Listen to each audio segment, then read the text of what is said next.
इस क्वेश्चन में कह रहा है जो ब्लॉक हमारे पास एक ब्लॉक है वो हॉरिजॉन्टल सरफेस पे लगा हुआ है और ये कनेक्टेड है स्ट्रिंग से और यहाँ पर एक पुली है जिसका मास जीरो नहीं है।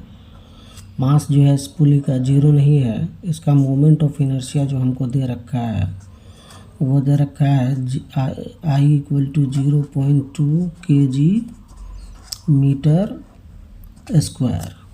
ठीक, और यहाँ पर जो ब्लॉक है ब्लॉक 1 इसका मास दे रखा है 1 kg। ठीक, तो अब पूछा है इस पुल्ली के फॉलिंग के कारण ये नीचे आएगा तो इसमें कितना एक्सेलरेशन होगा वो निकालना है। तो इस एक्सेलरेशन को हम मान लेते हैं ये पुल्ली जो है ए एक्सेलरेशन से नीचे आ रहा है तो ये ब्लॉक जो है कितना एक्सेलरेशन से जाएगा तो 2 एक्सेलरेशन से जाएगा। क्यों जाएगा?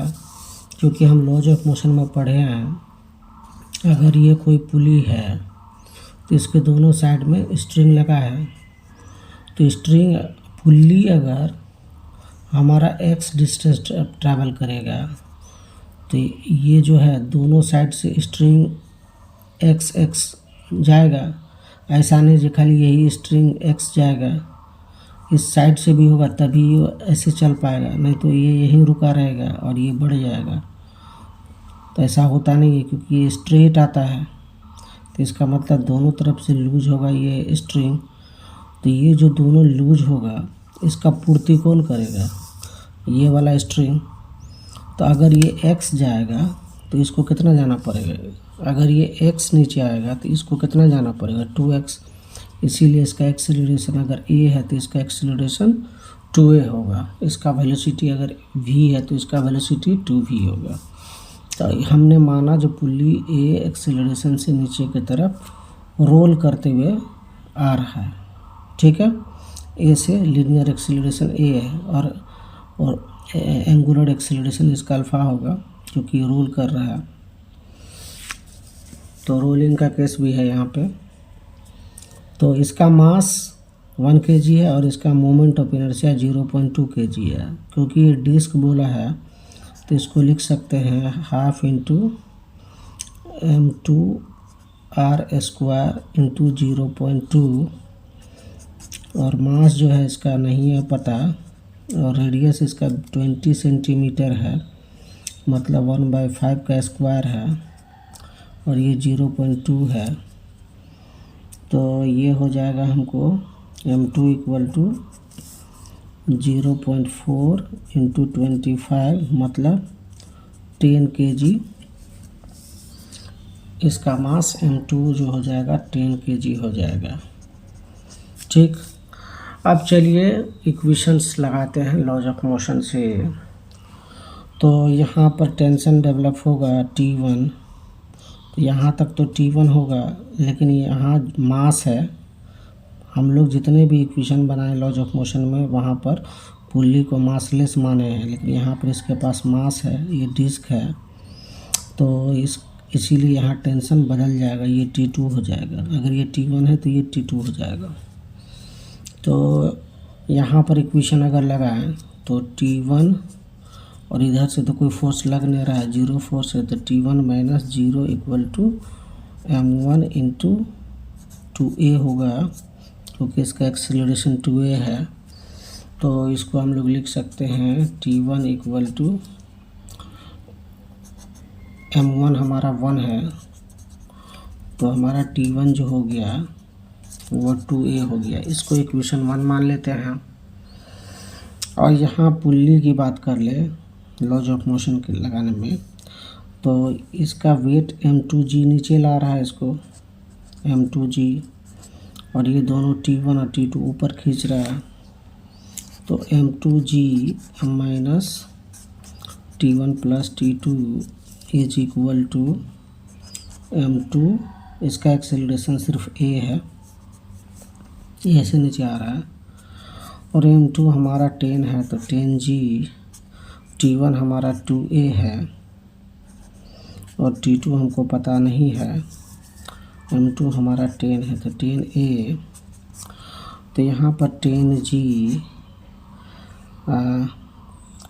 Minus 2A minus T2 equal to 10A हो गया, तो ये उधर चला जाएगा, तो हम लिख सकते हैं, लिख देते हैं 10G minus 12A equal to T2। इसको इक्वेशन 2 मान लेते हैं। ठीक, अब जो है हम एक इक्वेशन और बना सकते हैं रोलिंग वाला केस से। ये T1 है और ये T2 है और ये रेडियस R है, तो ये एक्सेलरेट कर रहा है, ये इसको क्लॉकवाइज करवा रहा है और ये इसको एंटी क्लॉकवाइज कर रहा है। तो एंटी क्लॉकवाइज मोमेंट को हम पॉजिटिव लेते हैं, मोमेंट मतलब टॉर्क को, तो हम लिख सकते हैं T2 into R, torque equal to force into perpendicular distance, तो परपेंडिकुलर डिस्टेंस तो यहाँ रेडियस ही होगा, माइनस T1 इंटू R1। ये पॉजिटिव इसलिए है क्योंकि ये एंटी क्लॉकवाइज करा रहा है T2, equal to moment of inertia into angular acceleration. तो एक इक्वेशन इससे बन रहा है, और ये R है और 1/5 है। चलिए उसको बाद में रखेंगे, चलिए लिख लेते हैं, क्योंकि 20 सेंटीमीटर इसका रेडियस भी है। आप क्वेश्चन को पॉज कर लीजिए, 20 सेंटीमीटर है, तो इसको 1/5 मीटर लिख सकते हैं। 1/5 into T2 minus T1 is equal to, आई हमारा 0.2 है, तो 0.2, या इसको हम लिख सकते हैं हाँ 0.2 इंटू ए, तो ए किसका होगा, इसका एक्सेलरेशन। ठीक, लीनियर एक्सेलरेशन और एंगुलर एक्सेलरेशन में रिलेशन ये होता है, तो हम लिख सकते हैं alpha equal to A by R। R हमारा 1/5 है, तो इसको लिख सकते हैं T2 minus T1 is equal to 5, ऊपर जाएगा तो 1 हो जाएगा, 0.2 इंटू 5, तो इसको लिख सकते हैं हम लोग 5A लिख सकते हैं डायरेक्टली, इक्वेशन 3। तो हमारे पास 3 इक्वेशन हो गया। चलिए इसको लिखते हैं अलग से। हमारे पास जो पहला इक्वेशन आया वो आया T1 इक्वल टू 2A। दूसरा इक्वेशन जो आया वो आया T2 is equal to 10G minus 12A, ये इक्वेशन 2 आया। और यहाँ पर T2 एक मिनट दिख नहीं रहा था, T2 minus T1 equal to 5A, हमको T1 निकालना है, तो ठीक है, तो यह T2 ही निकाल लेते, तो यहाँ से हमारा एक्सेलरेशन निकल आएगा। तो T1 को पुट कर देते यहाँ पर, तो T2 minus 2A equal to 5A, तो T2 इक्वल टू 7A। अब इसको हम यहाँ पर पुट कर देते हैं, तो 7A equal to 10G minus 12A, तो A इक्वल टू हो गया 10G by 19। Therefore acceleration of block 1 का एक्सेलरेशन निकालना था 2A, ठीक है, और हमने यहाँ पर कहाँ गया, हमने यहाँ पर एक्सेलरेशन A निकाल लिया।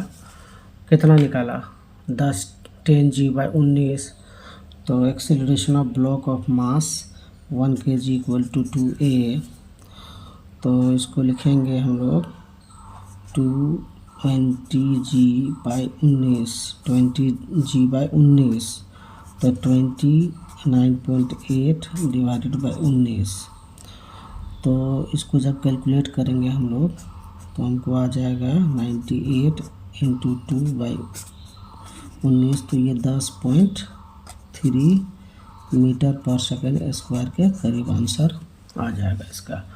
तो यही था अप्रोक्स आंसर 10.3 मीटर पर सेकेंड स्क्वायर।